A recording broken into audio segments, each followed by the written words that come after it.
Welcome to the Defeat the Drama podcast, where you'll learn tips, tricks, and strategies to help you gain clarity, find purpose, live boldly, and defeat the drama in leadership and life. Host Kirsten E. Ross is known to many as the drama-free queen. She is the undisputed expert of transformation. She'll move you from resigned, resentful, and overwhelmed to focused, engaged, and empowered.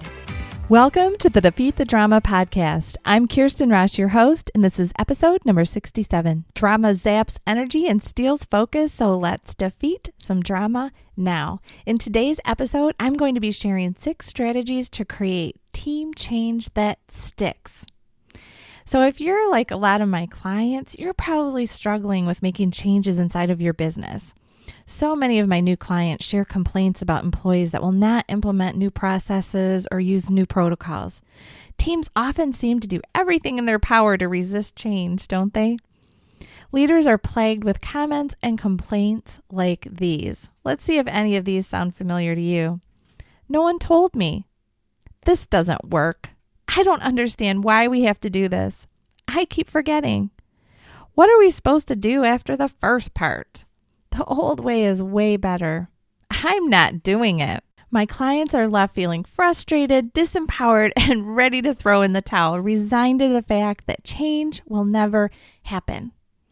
Once we dive into the steps they took to make the change, however, it's usually pretty easy to identify where they've missed some key elements. So if you struggle to get your team to implement change, here are 6 surefire strategies to create team change that sticks.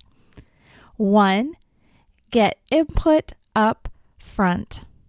There are several reasons that I recommend including employees before you design change. The first and most simply, and I'm sure you've heard this one before, you'll get their buy-in. They're going to be a part of it. They're going to want to succeed because they have a vested interest in achieving success. Secondly, your employees do have a unique perspective. They have valuable insights that can help you. If you're designing change around their work, their daily processes, they know some things that you probably don't. Participation almost always yields better results. Unless you're with them day to day, there are elements of that job that you're unaware of. They're creating workarounds, they're overcoming challenges you might not know about, they're connecting tasks in ways you're not aware. You want that knowledge and perspective before you design the change. You'll want to incorporate their ideas for a better result and help avoid that. I don't get it. This is harder. You know what? Sometimes they're right if you haven't included them. So make sure to include them. I still remember the time I was working with a client. They had a whole team, their IT team, and they brought in consultants in this huge project. And they were having huge resistance with implementation of the new software. And this was a huge multi-year project. So they brought me in to help and they said, we can't get them to do anything. They just keep complaining about everything.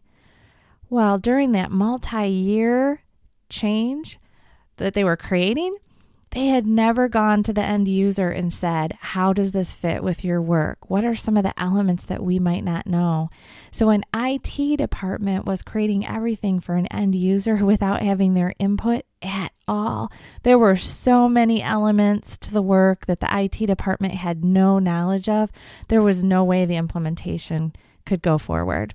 It wasn't just that employees were resisting. They had valid issues and concerns. And no one had asked them up front. So while usually it's not that big of a change that's happening where there's been no input from an end user, that one is a great illustration of something that you don't want to have happen at the end. Last, your team will feel acknowledged and respected if you ask for their opinions. Requiring change for a job they do daily without being consulted at all feels like a slap in the face. They'll feel devalued. Ask their opinion and they will feel like an important part of the process. All right, number 2, when you do go to roll out the change, communicate the whys and the whats. So the why is the change happening? And if you have included them in the design of the change, include the whys of using or not using their suggestions.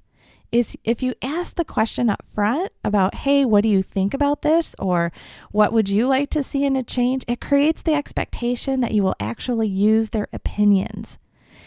I do encourage you to use their opinions when you can and include them in the design. And where you cannot, you must acknowledge their suggestions, share your appreciation, and express why you are not able to incorporate them. Super important part of this step. Again, you don't want to build resentments in your team and make them feel like, why bother? Why did you waste my time? Next time I'm not sharing my opinion. Now the what. That what is what's in it for them. This will provide some motivation for the change. Will they gain efficiency? Will their job become easier? Will they experience some job enrichment? Will they be able to provide better service and create happier customers? So what's in it for them? Next, number 3, document well. So part of the design strategy for change should definitely include documenting that change. What will the new process be? This will provide for visual learning and will be an important resource for training for the initial rollout and ongoing as you add people to your team. I can't tell you the number of times that I begin working with clients and they don't have any processes documented. There's so much wiggle room for employees to just do things on their own. If you really want to create best practices, you need to document them. Again, so employees don't have to remember step by step. There's a resource for them to go to see what that next step is. Number 4, acknowledge that change can be hard. So call out the elephant in the room. Some of the resistance is resistance to change, period, and has nothing to do whether the change will be good or bad. All change is stressful for some people. So just show empathy, acknowledge it, and then set the expectation that change will still happen. We must move on. But that little bit of acknowledgement, it's what you want to do for your customers. It's also what you want to do for your team members. So if we didn't embrace change, all of us would still be using corded rotary telephones. Does anyone even still own one of those? So just remind them, change is just a part of life. Often change ends up, while it feels scary at first or stressful, often change is really extra good in the end. So just remind them of that, show that quick little bit of empathy, but then set the bar that, but we're still moving forward. Number 5, deadline and documentation. For read it, know it, own it. So many of my clients struggle to know whether an employee has received full communication about a change. They'll roll out the change in a staff meeting and have no documentation about who is in attendance. Or in a larger organization, the communication maybe happened over email. They aren't sure whether it was read or digested. Maybe it got caught in a spam folder. I always recommend creating a rollout process that can be documented with specific deadlines for read it, know it, own it. And read it, know it, own it means, you just didn't glance through your email or you didn't just look through some notes that someone gave you. You actually digest it, own it, understand, and take the initiative to ask questions if you need to. So if you use email, for instance, include a deadline by which every employee must read it, understand it, ask questions if necessary, and then implement fully. Require them to send you an email response indicating that they've read and fully understand the change. So once you get that acknowledgement from them, the bar is set at, when I get that from you, you own it, you know it, you understand it. You're not going to tell me you understand nothing or, 3 months down the road and that's why you're using the old process. No, once, give them the deadline to read it, own it, know it, and fully implement. It's up to them to ask questions where they need to so that they fully understand.